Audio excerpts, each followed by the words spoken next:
Bütün Azərbaycan xalqından üzr istəyirəm və xəbərdarlıq edirəm ki, çox pis söyüş söyləyəcəm. Xahiş edirəm bu videonu heç kim izləməsin. Bax, gördüyünüz bu şəxs, əziz dostlar, mən günahım olmadan canlı yayımda açıb idman söhbəti, pəhlivanlıqdan danışırdım. Bu girib mənə ana söyüş söydü. Burada göstərirəm söydüyü söyüşü, baxa bilərsiniz. Mən bu adamı tanımıram. Və mən dedim buna cavab verməyim, Daxili İşlər Nazirinə müraciət elədim, elektron müraciət elədim ki, söyüşlərini də göstərdim. Mənim günahım olmaya bu insan məni təhqir edib.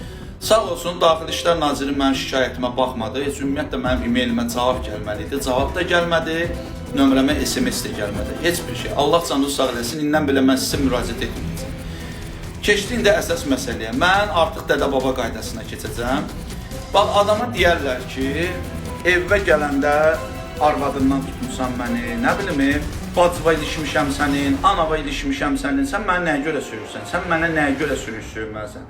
İndi bax, burada sənə deyirəm, sən elə bilirsən ki, o sikim deyirdin, məndə yoxdur. Bax, sənə canlı ya, bax, bu videoda deyirəm, bax, sikim sənin var yoxluğun ağzını. Elə anavı da sikim, bacıvı da sikim, arvadını da sikim. Sənin dostların var, ha, sənin orada şəkil var. Bax, dostlar, baba burada, bu şəkildəki oğlanlar sizə deyirəm. İndən belə bundan görüşən oğlan bir dənasını sikim mən. Var yoxunu sikim mən. Bu qəhbənin balası Peysərdir. Peysərlə oturub duranda elə Peysərin biridir. Sikim sənin var yoxu. Xoşun gəldi qəhbənin balası qəhbə.